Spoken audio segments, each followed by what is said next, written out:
Hey, so we were watching a show the other night called Botched. I don't know if any of you have seen it, but it's basically two plastic surgeons who fix bad plastic surgery.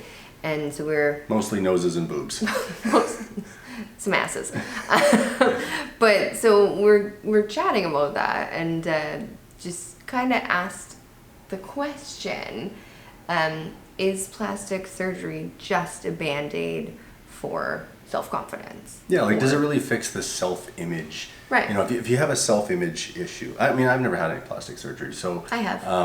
I don't know, and that's how, I guess why we wanted to kind of have this conversation. Right. Is, you know, like if you're feeling self-conscious on the inside, you know, and you get a fix, Right. you know, say a nose job, Right. because you don't like your nose, you know, is that actually going to help build more self-confidence for you and fix some of those things?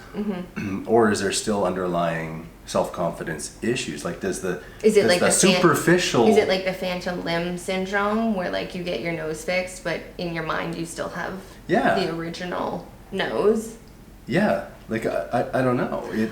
I don't know. And I think maybe for some people, yes. Maybe for some people, no. I don't think, and maybe I'm wrong, that every person who gets plastic surgery has a self-confidence issue. No, I don't think they do. I think some people just, I mean, it's really mainstream now, so I think sometimes people can just be like, I can do that. It's like, I can dye my hair blue, I can get a nose job, I can get eyelash extensions. Like, there's just all this stuff that you can do, and so sometimes I think people, it's kind of like tattoos. People kind of treat themselves like a canvas. Yeah. And so it's like, oh, my body is my body, and I can make it a work of art however I want to. So I think that's one thing, but I think for some people, yeah, it is a Band-Aid for self-confidence issues. Well, and then maybe on the, I don't know, I'll ask you because you've had plastic surgery. Can it lead to self-confidence issues? I mean, I'm not talking like the botched thing that we saw, but you see these people that, you use the tattoo analogy, but they'll get one, you know, it's like, oh, I'll get my nose done, and then it's like, oh yeah, well my eyes aren't quite right, so I'll get this pulled back, and I get this done. Yeah, you see some people who just like go like everything, full, you know, I'm just gonna do the full makeover. And then do those people, like psychologically, do they start to look at themselves and be like, I'm not the same person that I once was, so I got caught up in this, I want to change myself, and then it just goes to the point where, you know, now I don't necessarily feel good about myself. Yeah. You know, does that start to affect your mindset? Probably. And I think the thing with it is you can't go back. Well, you can, I suppose, but it's never going to be the original. Same. That's what I mean. Yeah. So you can do and do and do, but you can't go back. So I think it's I think it's an interesting conversation, because I do think a lot of people who get plastic surgery maybe do struggle with self-confidence because of one feature. And I think for some, it really helps. Maybe, like sometimes you see corrective plastic surgery where someone has like a birth defect or something, exactly, cleft palate or something like that. Exactly, where people looked at them a certain way before they got it, which was kind of like people judge them, or it's like, oh my god, that's horrifying, and they get that fixed, and then they're not getting that reaction anymore. Well, I mean, I think that would make you definitely feel better. But yeah, I think at the heart of it, if you're really having a hard time with your self-confidence because of a feature, you should address the self-confidence before you go under the knife. Yeah. And I think any good surgeon, hopefully, like a good surgeon, would suggest that. Yeah.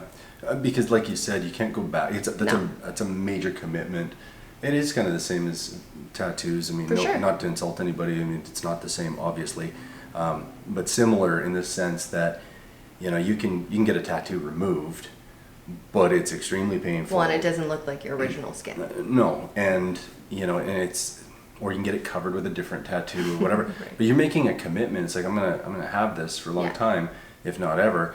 And you know, if you're not sure, if you're, you know, there's doubt in your mind, then you should probably think about that a little bit more. Talk to somebody about it, because yeah, making that commitment. To your point, the Band-Aid, that's a risky Band-Aid to put on, and you know, are you really going to come out the other end feeling like a more whole person. Right. Especially when, you know, you take a look at the risks of surgery. Yeah. I mean, it doesn't matter. It's surgery. It's plastic surgery, but it's surgery. And there's Yeah. always a chance when you get put under anesthetic that you might not come back out. When you get cut open, that something might go wrong in the operating room. Like, there is Yeah. always a chance that you're not coming out of the operating Yeah. room. So you have to be, like, pretty committed. You don't want that to be well, I don't feel great about myself, so I'm going to try this before I actually try working on my self-esteem, because that's a risky Yeah. fix. Yeah. I don't know. Anyways, thought-provoking, hopefully. I don't know.